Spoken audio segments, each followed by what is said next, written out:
All right. Hello, everyone. And yeah, as promised, I'm going to just give you a brief update as I don't know if you can hear Jesse. And he's always if I was waiting for Jesse to not make noise, we'd be waiting. So yeah, there's been some updates. Like I said, I don't work upstairs anymore, neither does Ika. So but many of you do. So three people came forward, and I'm sure there's many more. And that's why I'm going to actually give some intel as to what these three people who are not talking to each other on this specifically had similar, I mean, almost identical intelligence on what's going on in the heated negotiations between some different branches of visitor, diplomatic, military, socio-political, intergalactic type groups, because there's many, and this is what people need to understand. Now, I've always mentioned like the GFW just because, and I just do that because it's easy for people to understand. We don't use that term. That is not a term used upstairs. There are many federations. There isn't just one that's involved with all these things. Earth is not the center of anything. There's all kinds of battles going on upstairs. There's always been battles going on upstairs. This is just one of them. The reason that we're hearing about it and it matters to us is because, well, Derp, you're here. So this is your hot seat. So it makes sense that you would be you know, a, you know, a cog in the wheel of this dysfunctional distortion. There are many planets that are in worse positions. So this has been going on for a long time, which is why, as the ETs tell us, anyone, this ascension stuff, it's all nonsense. It just if you use a little bit of reason, you'd see through it. And that is, and I say the people who talk about that stuff aren't bad people, and that's important to understand. Now, obviously, there's always going to be con artists. That there are some that are like that, but I mean, I'd say the vast majority are just innocent. They're very naive, and we're all naive and gullible, and they don't realize what they're doing. They don't know what they do, that kind of thing. And it's simply a matter of, well, look at the evidence there. Is if this concept of ascension was real, then we wouldn't be here doing this, and there wouldn't be any sort of strife upstairs either. And there's strife upstairs, there's problems upstairs. So you can't ascend your way out of problems. I can't speak for 8, 9, 10th, 11th density dimension. I mean, there's many universes. I have no idea. All I know, I can't, that's out of my wheelhouse. All I know is what's happening in front of us. One of the things that came to me, and I only watched Trump last night for a little bit, and that's there's nothing there. That's a psyop, and I don't think that's even the guy. I mean, we all know there's more than one of these people, but in my opinion, and what I sense is that that's not actually Trump, and that's not his wife, and it hasn't been Trump and his wife for a very long time. You're not going to get anything out of the government, and certainly from that the information or the figures that are put out in front of you. Nothing's going to come through there. Those are all orchestrated because the media is orchestrated. So anything that's going to be in your face, and this goes for the industries as well, like the film industries and all those kinds of things. I know people are excited about a lot of these different films that are coming out. That's just entertainment. We've had, I don't understand where people are getting some of their narratives, because there was a massive UFO craze in the 1950s, and that continued into the 70s and 80s. You think about Star Wars and those different shows, Star Trek, that's been out for a while. The Day the Earth Stood Still.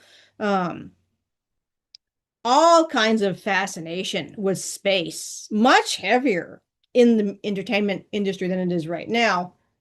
That's been there for decades. I mean, certainly in the 50s, right? Um, People used, they had all kinds of, things going on with, UFOs, and contact was high and all that. So, I mean, we have got nothing from, 30, 40, 50 years. Nothing's moved forward. Nothing's changed. In fact, things got worse because then you shifted into the more intense abductions, then you get into the MyLabs and secret space programs and all that. And we really got hit. Anyway, so here's the intel. There's negotiations, heated negotiations between these different federations and groups and organizations and diplomats upstairs with the military, high-ranking military down here at different places. So I have information here from a friend. I'm just going to I'm not going to give names or anything. This is from her husband, so I'm not going to. The name of one of the bases that popped for me was Fort Indiantown Gap. That is like, yes, absolutely 100%. Some of the other things, like I was playing with Cheyenne Mountain. No, I'm getting it's mostly East Coast, which is what's being, so after people give me intel, I can remote view the intel and see what pops. That one's hugely popping right there. Indiantown Gap. Okay, it's been here. So there's activity in Pennsylvania, different parts of Pennsylvania. I feel like, yeah, some of them were there. I know this guy was there. Okay. And he says that both myself and Ika were right that these people are not going to back up. They're not going to give up. The amount of technology they have is very advanced, which we all know, right? He's just corroborating. I mean, they're an interstellar. So Earth is run by an interstellar conglomerate of corporations and military, and anyway, massive. Um, mm, okay, so I did, and he also mentioned they're using mind control, yeah, and he says it's just with more power than before. All right. Yeah, well, we've been talking about that. So, and this is what's happening to people who are brought forward. You have to understand that, and it's starting to come out, and this is good because as all this landslide in the disclosure community, as I said, the disclosure community itself is a CIA psyop. There is no disclosure. I mean, we use the term disclosure, right? But disclosure is a psyop. So that all of your 3i Atlas stuff, that's all been, and it's been brought forward by the intelligence communities. So I call it the ICC, their whole propaganda campaign. They've been doing this for a very long time. This is decades. They've just popped it up, sort of amped it up again in order to kind of hijack. So there was a lot of good information that was coming forward, but that had to be suppressed. So anytime there's legit information, sightings, crop circles, that kind of stuff comes forward, contactees, they need to suppress it. So they control it. And now, of course, they have, and they have for some time, exquisitely advanced holographic mind control, psychological frequency technology that they developed and that were given to them.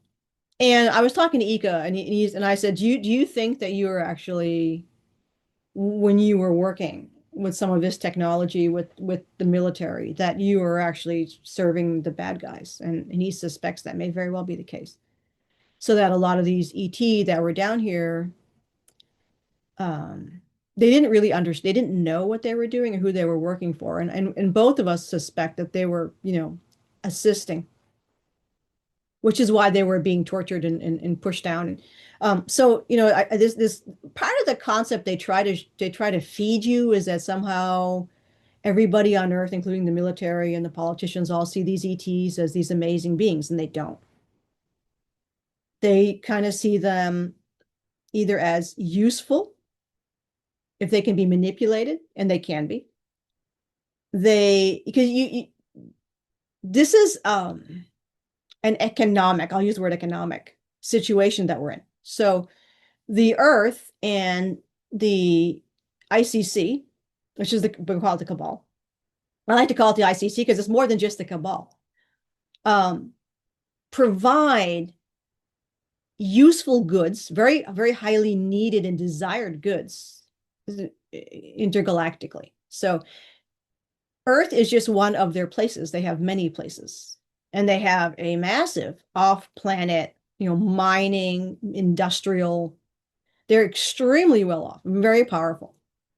So they provide resources, they provide workers, they provide entertainment, they provide food, they provide a very high level of goods and services to the intergalactic community. The people that are in these organizations off planet, the visitors, whatever you want to call them, there are many different beings and races and other planets. Is a massive United Nations situation upstairs, and it isn't just the GFW. So that is just a small percentage of what's actually happening. But even within the GFW itself, and again, it's not called the GFW, we just call it that because people can understand that. They have and work like the United Nations. You have to play ball with a lot of different races and beings. And there are many races and beings that I like to say they like bacon. So essentially what you're doing is the vegans on or the animal rights people on this, let's just say animal rights, the animal rights people on Earth against the animal industry groups. And that's the labs, because you have vivisection, that's farming for meat, that's pets, that's animals, horses, things like that, that are considered chattel and used for entertainment or used for sport, that kind of, right? So you have animals, and their role here on this planet is vast. It isn't just eating meat, right? So that's actually what you're looking at. So you have Earth and the ICC planets and asteroids that they're on, whatever, right? They have a resource, humanity, the Terran. We'll just call it Terran. They call it something else too, but I'm just going to use Terran because people understand that. And the Terran is the animal that is used. It is the resource. It is for entertainment. It is for food. It is for industry. It is for lab. It is for, what else did I say here? Pets. People like to have them as slaves in their house. So it's very complicated because the ETs that are the animal rights activists are fighting against the ETs that don't see any problem with using animals, right? So, and that's why you have groups like the Arcturians, the Andromedans that largely stay back. Because I will be clear with you, there's if there was a consolidated understanding that using Terrans for objects for use was wrong, this would be over. It never would have happened in the first place. It was allowed to happen. The engineering of the race that was put here for use was allowed to happen. There wasn't a time in the past when, and this is very short past, this is just as the after Atlantis. This hasn't been for a very long time. This is after Atlantis. When there was if you call it the reset, post-Atlantis. When the Anunnaki decided to come in and use this. So we've gone past that. The Anunnaki have kind of stepped aside. It got a little bit too dirty for them. And now you have this, Earth Terran derived group that is interstellar, 100, and they've always been interstellar. And they have a commodity that a lot of your extraterrestrial races and beings want to continue to use. Like I said, they like bacon. So that's really what you're dealing with here. Just as you see, it's a complete, almost 100% same analogy as you see here on Earth with animals. So many ET beings and races see the Terrans as animals, as an animal to be used. There are races and cultures upstairs, like the Ahel, that don't see other living things as things to be abused. How can you live a nice, quiet life, have happiness and joy while you're causing pain and suffering on somebody else? But that's just a cultural belief. That's what people have to understand. That is not ascension. That is culture. So you're having cultures coming together as two bulls smacking heads because there are quite a few other cultures that don't see anything wrong with that. The same argument you have here, right? So you may be shocked to see somebody in a tree put an arrow or a bullet through a deer. and you watch the deer run a few yards. This is the thing about shooting. When you shoot someone, they don't drop right away.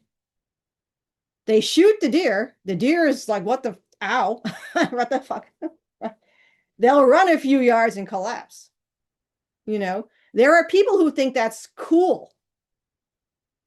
How can you shoot another being, watch it? I mean, that's a shock to be shot. I've never been shot. Well, maybe in this body, man, who God knows what's going on with the other stuff with my labs and who knows. But there are people who think that's cool. They have their little kids do it. They don't have a problem with that. And they'll kill you if you ever try to stop that. This is what you're facing with upstairs. So the fights are going on down here. And it's largely diplomatic at this point. Like I said, if it was military, this would have been over. This is where you run into the massive dichotomy that nobody ever answers. And all the questions I've always thrown out there, and I'm sure a lot of you have been throwing out there, none of these people who are in contact with ETs, they say, or whatever, ever answer the dichotomies of what's actually going on. All right. So what do you, that doesn't make any, so I've left and Ika's left. Ika's not even sure what the hell's up and down at this point. I've left because I suspect there's some shit going on. There's some that this is, and many of the SSP people are, have had experiences that vindicate what I seem to be picking up on. So that's where we stand. Massive negotiations, heavy meetings, a lot of stress, a lot of headbanging. And it is really what I'm sensing in the remote views and from what people have been giving information is that we're in a stalemate. So I feel like this stalemate could linger. I'm not sure. What the intelligence agencies are using, and a lot of people who are being used by the intelligence agencies are not aware of that they're being used by the intelligence agencies. But what the intelligence agencies have always done for the past several decades, starting largely in the 80s, when they started to push forward this campaign, was to create that new age scenario. So the idea of you fixing yourself, the idea of you ascending, the idea of the earth moving into some new vibration, all that kind of stuff is all CIA. That's all intelligence agencies. And if you look at all of your major players in the disclosure community, they're all fueling and feeding and the narrative that has been presented by the intelligence agencies, not by the extraterrestrials themselves. And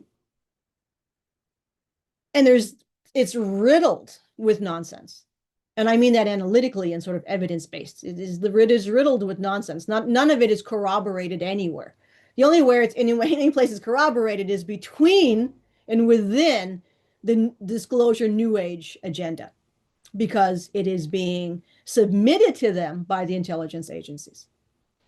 Why? Why are they doing that? Because it buys them time, because these negotiations are going on right now. And they're very heavy and they're very heated. So what the cabal wants is to buy time. It also helps them because if they're able to influence the majority of people, and it's a small majority, it works. I don't think there'll be a blue beam, but the ETs have mentioned, again, as I've always said before, to do not get on any ships. So there's a separation between the people of the planet, the Terrans, and of course they're not even from here anyway, right? They're brought here, but and the envoys. So a lot of the negotiations, we're not done yet with this, so I can't say that we'll have to abandon the mission. I'm not going to say that because that's not true. It's looking challenging, but anything can happen. You don't stop running a road race, right, until you've crossed the finish line. We have not crossed the finish line. So keeping that in mind is very important, I think. People who are completely delusional, I don't think that's a great place to ever be delusional. Like I said, That's not a good place to be in. But to look at what's happening, what kind of psyops are being played. There is tech being leaked out, which is curious. I don't know why. And that could be part of, and I suspect it may actually be part of the negotiations where they're saying like, okay, look, can you just roll out a little bit of stuff? It isn't gonna endanger or circumvent or castrate the commodities that you're raising here on this farm planet, right? It's just gonna maybe make things a little easier, right? So I don't think the release of technologies are like that's it. This is disclosure. I think um it's kind of like, well, in these negotiations, they're going to be like, well, can you concede anything? So they're conceding some tech. That I don't necessarily that means that great things are going to happen, but they are conceding stuff. Like I said, we haven't run the entire race yet, so I don't know what's actually going to happen. So we've been told there's 2.5 million envoys remaining. And pretty much, all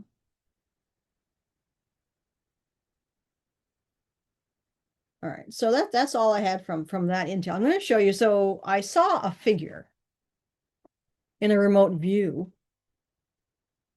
I wanted to see what was going on in some of these meetings, what I would be allowed to see. So I'm going to do a screen share. I can pull this dude up. It's Army. For some reason, it's heavily Army. There it is. This guy.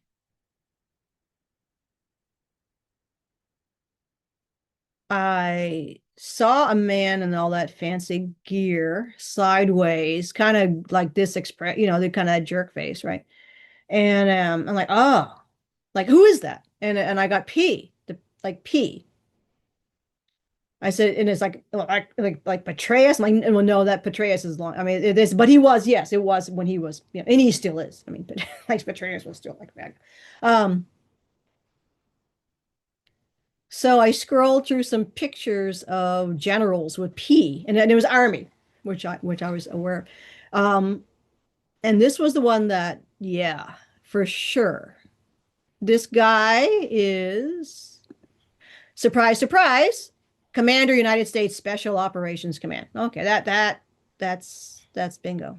Um, the problem when you do, and this is the biggest thing for people who are like working, if you are a psychic and you work with the police and you're trying to solve a crime, you always, and I don't know why this is, maybe it's because they've done stuff to our DNA or whatever, but when you're trying to get names and places and things and you see a street sign or a license plate, it's never the whole goddamn thing. It's always like part of it.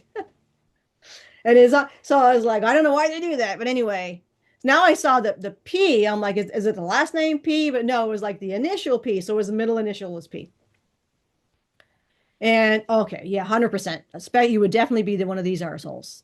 Special operations. Yeah, that's Ika was part of that. He did not like that.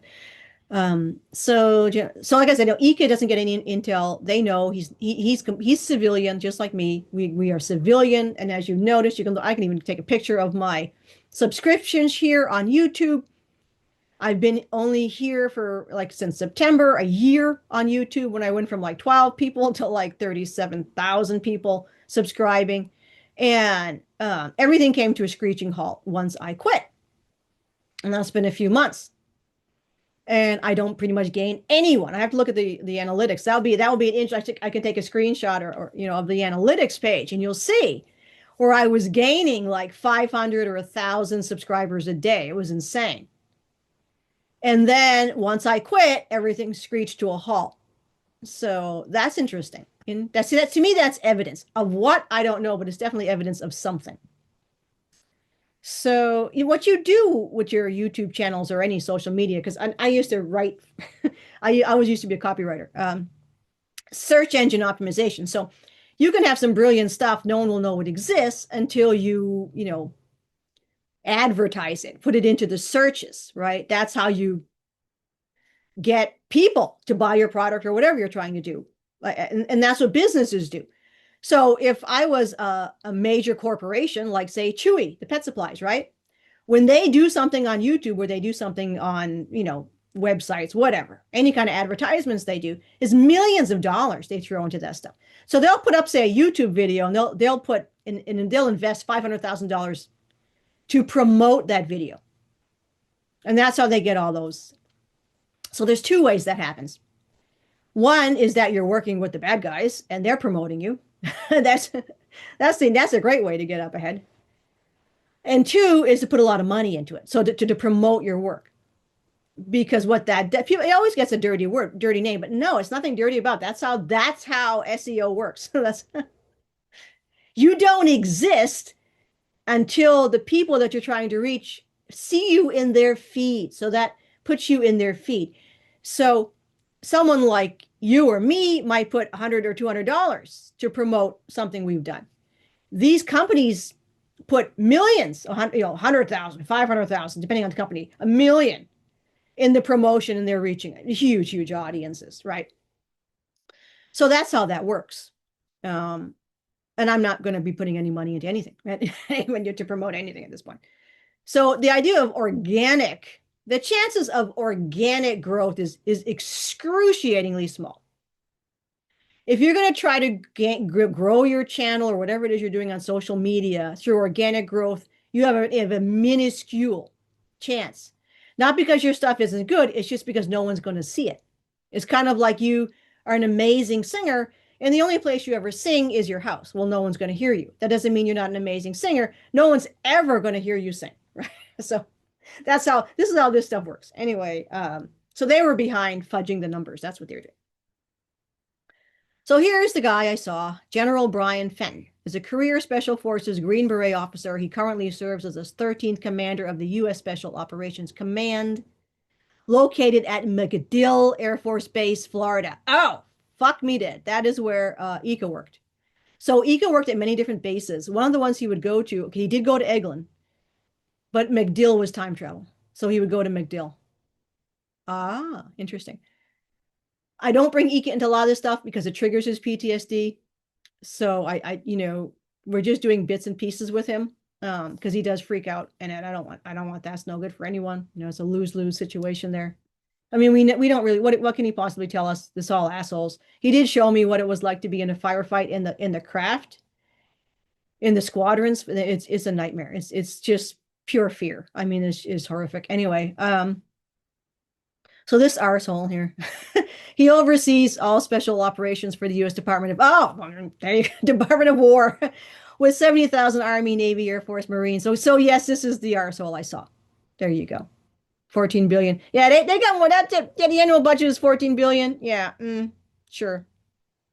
Yeah. How about the black budgets? Anyway, so before assuming command, what did this arsehole do? General, blah, blah. Served as the commander, Joint Special Operations Command, Fort Bragg. Yeah, okay.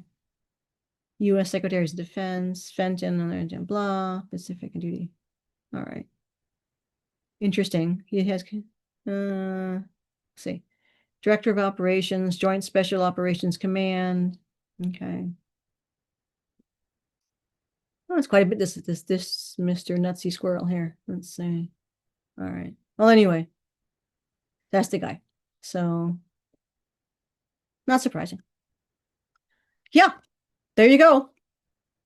Bingo, right? So, one of our friends was funny, actually. The new Spielberg baloney. I mean, Spielberg did a lot. I don't know what's up with that guy, but so Spielberg did a lot of research when he did Close Encounters. He met with Bill Tompkins, and he actually did some interviews with people working at TRW. It's now defunct, the TRW. They were the ones doing the TRW had the age regression tech, the little pills that you would take.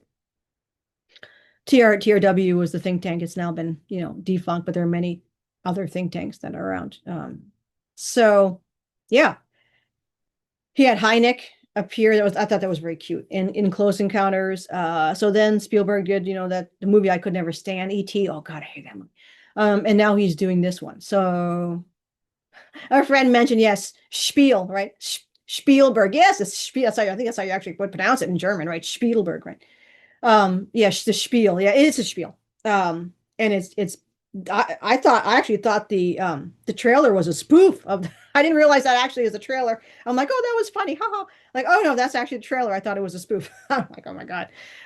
Emily Blunt is supposedly telepathing. And we were all saying, if these are freaking grays again, what the fuck is that? Why are the aliens always an alien you're probably never going to meet? Why doesn't it look like your neighbor coming off of a craft? Why doesn't it look like the real ETs that you're actually going to meet? The other humanoids. They never, ever, ever do that. So that'll be a red flag if it's something like a gray or something weird that comes off, right? That's another, agenda being pushed by the schmucks. Anyway, yeah, so I guess this lady was supposed to be like, and they always kind of make it really weird because real contact isn't weird.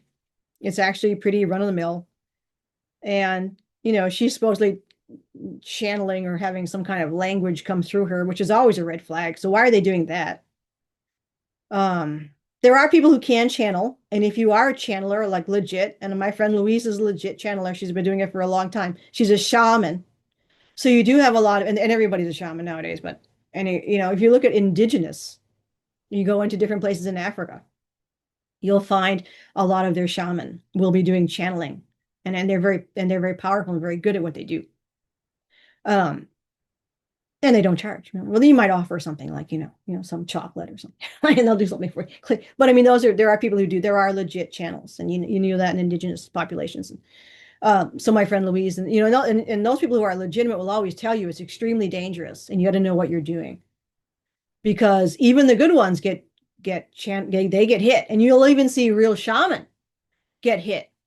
So people who just think they can channel are really opening themselves up to a lot of danger. And you're never safe as a channeler, even if you're doing it professionally. And someone like Louise, who does it professionally, she gets hit a lot, and she's had a lot of really negative experiences, and she has been targeted heavily her whole life. And she has to be careful on her channel, all that stuff, just like all of us. It's real. So I would never channel. I would never give my body to something else. Certainly never an ET, that's for sure. And if you're being hijacked like that lady, that's a red flag. They would never do that. so, so there's so many red flags in this movie that I'm sure this guy who's done a lot of research knows, because Close Encounter is pretty legit with the way the ships would work and how people would have like the radiation burns on one side of their body, like because that's if it's coming by you, that's what's going to happen. You're not going to get radiation burns from the good guys, I mean, unless you do something really stupid, a ship crashes and you run up to it or something, they're going to be really clear about why you need to be careful, and they don't want to hurt anybody, like nobody wants to, like I say, I would never want to see somebody hurt. The good guys don't want to see anybody hurt. They're not going to do that. The good guys are not going to channel through your body. I don't think they could, number one. I don't like that's like that's quite a thing. Only a few can actually could really have that kind of capacity to take over. They can mind control. It'll be more like that, but that's not allowed. So you don't mind control someone. But real telepathy is very quiet, and it just, you have to just open up, right? So you just kind of open up to receive information, and it gets placed, and you share that information. When you're using the language, so that starts to come, you start to come through with that. And I have some people who are pulling, some people will get music, they'll get sound, they'll get songs from back home that they'll have in their memory. That's actually you're pulling memory of your life. That's actually what's happening. You're not actually connecting to something outside. You're actually going into your own cognition. So the consciousness that runs the physical body is beginning to make connections, neurological connections into the conscious mind. So you're pulling stuff from the subconscious into the conscious mind. And that's what they were fooling around with the CIA. If you were in my labs, you know all about that because you've already had that has been done. So they play around, neuroplasticity and baiting and how they can enhance certain aspects of cognition. So um, when you are bringing up the memory, unless you're telepathing with somebody else who's giving you information, but when you're pulling up the memory of the languages that your original your consciousness spoke, it's coming from memory. And you may not remember grammar or all that, but you remember like the so language is sound, right? So you're remembering the frequency, the sound.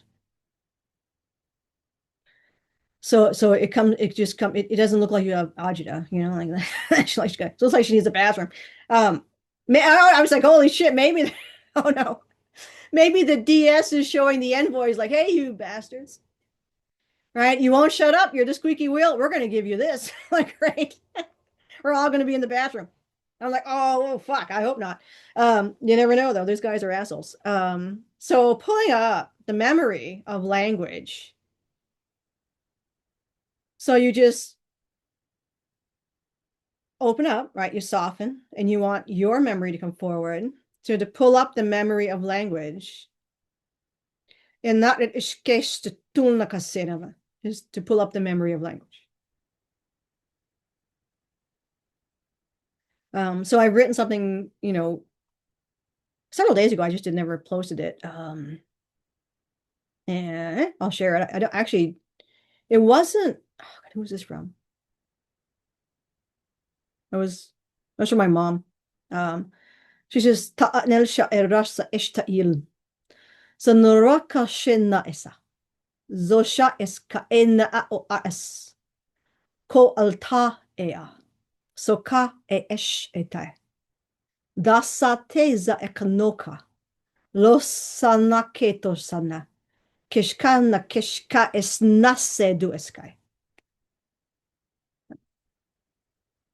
Wanahya netoke. Zora ishke ne esta. So it's like it's about softening. And sometimes when we're talking, when someone's speaking our language and there's many different languages in there. They'll use almost like Italian. That's probably why you can like the Italians. And I never spoke with my hands. It is just like, but sometimes I was mad at him one day because we were doing a podcast and he was all antsy and he's like pacing and it's driving me nuts because like, you're trying to do something and concentrate and somebody's like pacing. You're like, um, and I just would tell me, would you stop? And it came through my, and I started to like, so make gestures. And I'm like, oh, do we make gestures? Yeah, you know. Yeah, we do sometimes make gestures. Now you can telepath. You can telepath a conversation with somebody and still make hand gestures. So it was kind of interesting. And Ike and I actually only speak English together. I've never spoken our language with him. So we could try it because he's around. And he's around most of the time now. Let's see. Sha iska na ita shona sitega sinefka signa kishiganoka. He's no iska na skenika ka shunifana kiskinakre.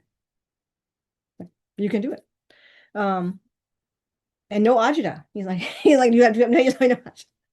That does, I will say though, when we're talking and sometimes I'll just bring like someone had just mentioned they were talking their boys were talking to the military and I'll just be like sometimes like because I'm picturing it to him or having a conversation about that and I don't realize it, sometimes like he'll just kind of freeze and like I'll feel, I guess you call it like butterflies or like it'll this is how I know it'll start with him, like it'll start viscerally and I'm like, oh no, so it's like that's where it starts and then it expands. So it's unpleasant because I feel it's like It's I feel it because usually he's been really. I've actually not been attacked myself. He's been really good. So knock on wood that those things, we consider, and he does want to share some stuff, but he just can't yet. So it's little piece, little piece, little piece. He'll just like throw me a vision of something and an experience, and then I'll just leave. I'll just go from there because I don't want to push it. But like I said, they would never give him intel because they know he's not mentally well. They all know. I mean, it's like, that's the thing with telepathy. Like, like I can go inside somebody. I don't generally do that because it's frowned upon, but I will if it's a safety issue. I can go inside somebody's body and I'll tell you what that person is doing. Like I'll actually feel their mind and know what they're doing. And they know that, and they won't force, like, why doesn't they will not force treatment on you. He does not want treatment, so they're not going to do anything about that. But he's not going to be given any information because he's, and of course, Will doesn't get any information because he's a civilian too. So they don't give the civilians the information. So no ET that's a civilian is getting information. So that's, where it is. But like I said, I noticed the other day we were cuddling, hanging out, right? And he like reaches over and grabs me. And it's like a freaking backhoe. I'm like dragged around. Like, wow. I'm like, okay, it's been months, so you're still really built. And I was like, and it's just like, yeah, he doesn't want to lose the training and he doesn't want to lose the fitness. And that's okay. I get that. And if like this, I'm the same way. Like, I don't want the assassin trigger they put in me taken out because we may need that. It's a pain because I get, I have to constantly deal with that rage that comes out of nowhere. If a person touches me, it triggers the rage. So they like, I suspect they did overkill with me, where however they were programming this, they like overprogrammed it because it's uncontrollable. I can't control it and they can't control it. So it was like, I'll just, so luckily Ika, we keep the body count low. For some reason, he can stop it. So when I'm in the rage, when that's rising, and I'm completely out of touch with reality. Like it's all you can imagine, like there's a lion or there's just a tiger, and the tiger is like say in a cage somewhere, and you walk up to this tiger and it just comes at you. Like that's what it's like just maniacal rage. And he can just turn it off. Like off. Oh, I said I'm like you have a tiger on a leash, and this tiger, people walk by and the tiger gets crazy and you just call it and that's it. I say I sit and purr like a kitten. That's what happens. It's weird. I'll go from like kill everything around me to like a kitten. It's anyway. So I'm going to keep that for the time being because I think that's going to be handy. And if shit hits the you want well, I don't know if you want you want me with Ika in your battalion because once this is on, it's on. And I you're in danger. So everybody's in danger. That's why I think I was never in the SSP because it wouldn't be any good. So it is what it is. Anyway, that might be a fun thing. I went to I'll do a separate video because it's getting late here. I've got farming to do, but I went to Maynard, Maynard Keenan tool. I went to Maynard and took some pictures of the massive mill complex that Raytheon and Digital had used, and it's massive. So you have to kind of climb up on the hill to get a good video of it. So I got a video of that, and then there's also the Fort Devens in Sudbury, which is now a kind of a preserve, but it's a super fun site, and it's underground. You can see there's a if you look up the Fort Devens Sudbury site, you can I'll bring it up but you can just Google it, and you'll see it's like it goes underground. So it's a massive complex underground. They're not going to tell you that. They're not going to show you that. But there's a massive complex underground from Sudbury, and it goes underneath the Wayside Inn. And there's connections to MIT Lincoln Labs. The base of Raytheon. There's another Raytheon that seems to have disappeared off the face. I remember when I was a kid and I was be driving, my father would be driving, and we were going to, I forgot where we were going. No, I don't remember as a kid. So, but I remember going by the big sign Raytheon, and it wasn't that one. It was a different one. And because I was trying to find it, I'm like, where was this other Raytheon that we used to be going by all the time? So the Raytheon sites in Massachusetts are almost wiped away. So if you're even trying to find the one, so the one that I remember, and I almost wonder if it's now the one in where the Bose factory is. Because that's what I thought. Because we would go by that road going into Acton. And now Bose has a factory there. And I swear that was where the Raytheon was. But there's no mention of it anywhere of that being a Raytheon site. But I swear it had to be that. So even the one in this old woolen mill in Maynard that Digital is pretty much wiped off the face too. If you look at Digital, I know Digital was part of this. Um, because Digital and Raytheon were working together, but Raytheon was renting space from Digital at the woolen mill. But you'll see nothing. It's like almost completely untraceable. So strange. But you have bases. My father used to work in Waltham. That's also part of underground there. These old military facilities. They were think tanks. So the one my father worked, my father was a good man. He had nothing to do with this. He didn't know. He knew. He never liked the military. Like he liked the idea of military life, but he knew they were assholes. He knew. And and that's how they got me, but it was nothing to do with my father. He's actually was a starseed. He was a hell starseed. But yeah, where he worked there, Waltham was under there is stuff underground Waltham and Watertown. And I was walking there. I don't go in the city anymore. I can't go in. I don't go anywhere in the city. But it was a couple of years ago. I was walking through some of those areas, and that's definitely, yeah, they're underneath there. Corps of Engineers, all that was part of and is part of the black military operations in Massachusetts, and they're extremely extensive for a small state. We had a lot of very nefarious, I'm going to say Montauk style things that were going on. So yeah, it's all linked through there, and of course the Fort Devon site itself. So yeah, cool stuff. Anyway,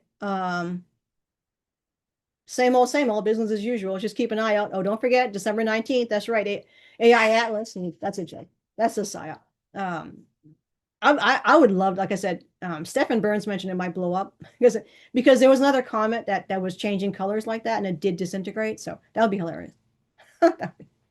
So that's a psyop. Tomorrow, I know all of the intelligence agencies and all their little, I call them little puppets that are talking about through iAtlas. Now, to be fair, some people, now I've tried a remote view too. What they do is they set a holograph. And then when you go to remote view, this is what happens with remote views. That's the problem, is that when you go to remote view, sometimes you can get in, sometimes you can't, or sometimes they'll show you something. And this happens to Farsight. Farsight has like a really low track record of success because Farsight's under the watch of the intelligence agencies. Well, we all are. I mean, isn't that it's like everybody is. Um, yeah. So they'll show something, and then you'll remote view that, but it's not. I call them like slips. There's like they can slip into reality. And Frank Chili was asking me about some of this because it was Bill Tompkins, and he mentions it in his book, would go with the ETs that he was working, the Nordics that he was working with. And like Nordic is a human term, but we're going to use it just so people understand. So Nordics that he was with, and Jessica and some of the other ladies and some of the men, and they would have parties and meetings and things like that. So they would be in these weird remote areas, and there'd be like a massive hotel complex in these remote areas. And then Bill would describe what it was like when he went there. And he was like, it was really weird. He was like, wow, where'd this come from? It's like a massive like hunting lodge type inn. And there were the craft were there, and all these young, gorgeous, beautiful people, like the ETs, they would have a massive spread. We like to have good food. And they would have entertainment, and he would go to these. And he said, but there was a weird like sense of time that he would have with these things. And later on, he'd want to go and find the site again, and he never could. And I said, and Frank says, "Do you know if you can you remote if you can find that?" I said, "Frank, it doesn't exist here. It's basically a pocket. It's a slip in. It's I don't know how they do this." And the same thing happened to Howard Menger, where he would go to different places, like the cabin that he went to meet the three men with the musical instruments, and he learned the songs, the guy from Saturn and things like that. That doesn't exist. So if you were to go back there, there's nothing there. They slide them in. This happened to Lorraine McAdam, actually, and she describes it in her book. It happened to her several times, where she would see these, they're three-dimensional, like, I call them phase-ins. I don't know how else to describe them, of realities. So you're actually in a physical place, but it's basically not real. And they'll just slide them in. So the deep state can do this. And when you go to remote view some of these things, they can slide in something, and you're not going to be able to actually, what you think you're seeing isn't what you're seeing. That's the problem with any remote view and with any intelligence that you're getting, is you don't know what it is. That's why I like to have stuff, and they can infiltrate all of us and give us information that's not, in reality. But this is why I don't listen to anyone, because you don't know if any of it's real. Not that the person is a bad person, the person's a great person. And they think they're getting information.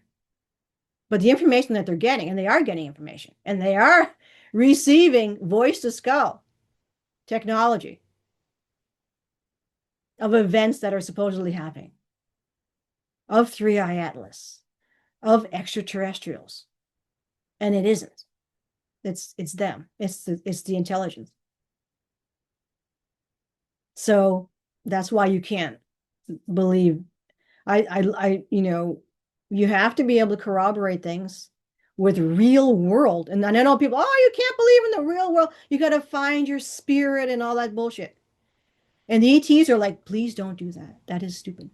Not that it doesn't exist. It does. But where we are now, you cannot tell what's real and what's not real, and what voice in your head and what voice in your head is not real. So I would never trust anything from white hats. Who are these people? I don't know. I asked Ika, I'm like, who are the white hat? He has no idea. The ETs, that three people, they're boys. And everybody's concerned. Everybody's like, is this real? Is this really my guy? Is this really, this is a personal thing. You just got to know within yourself it is. There's no proof for this, and you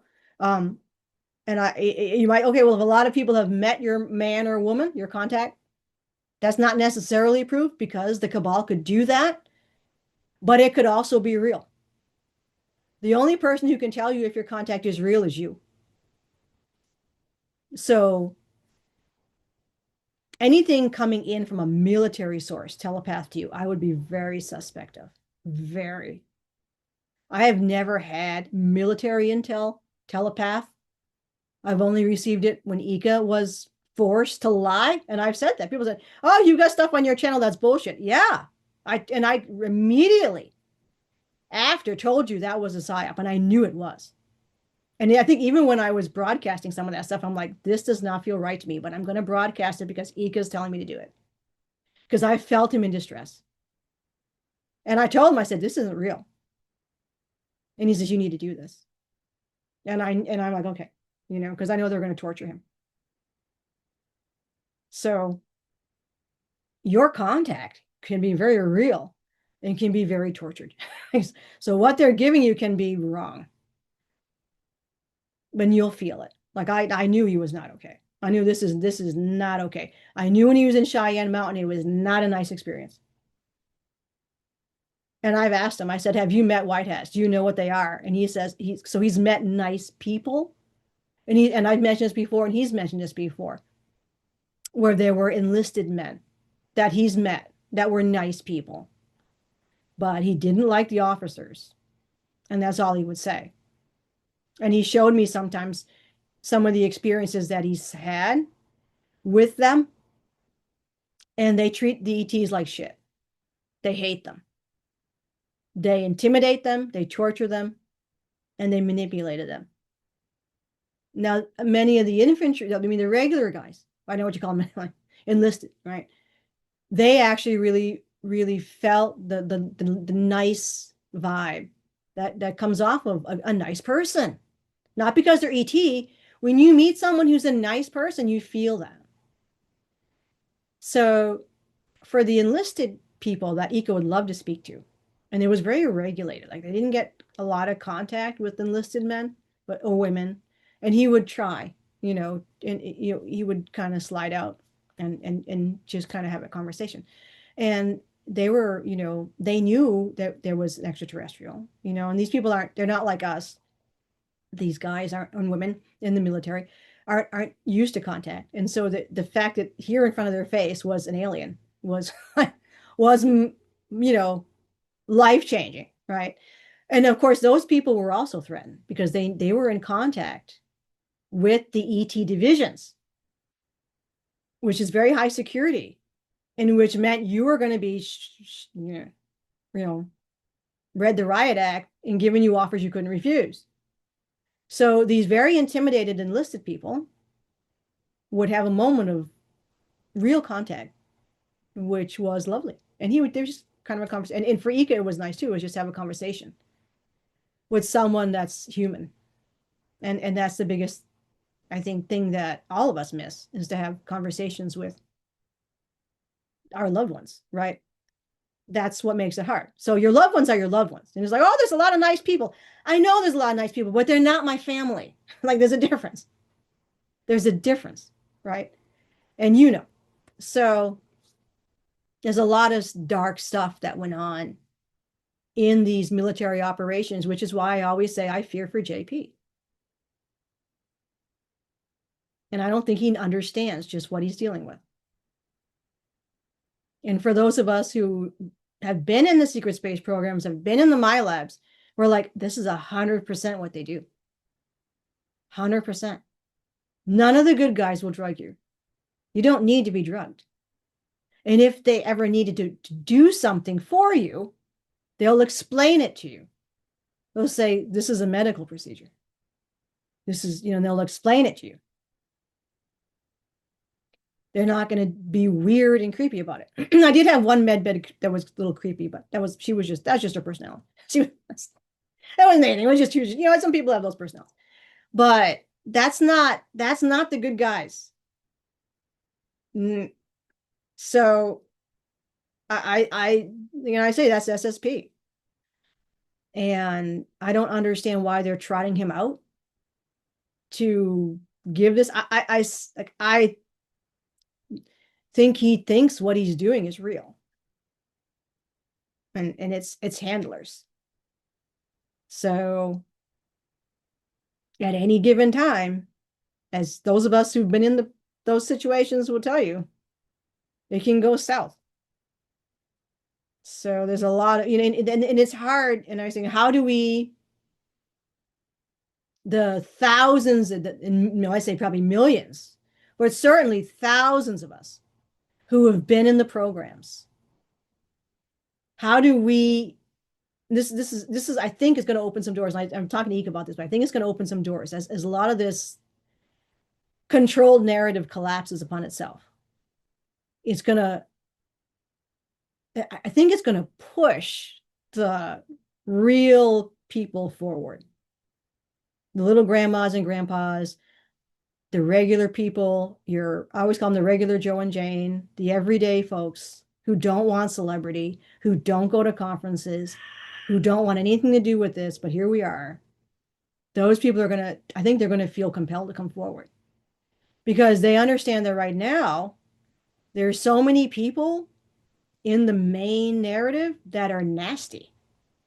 Well, I don't think they're nasty. I think that's being V2K.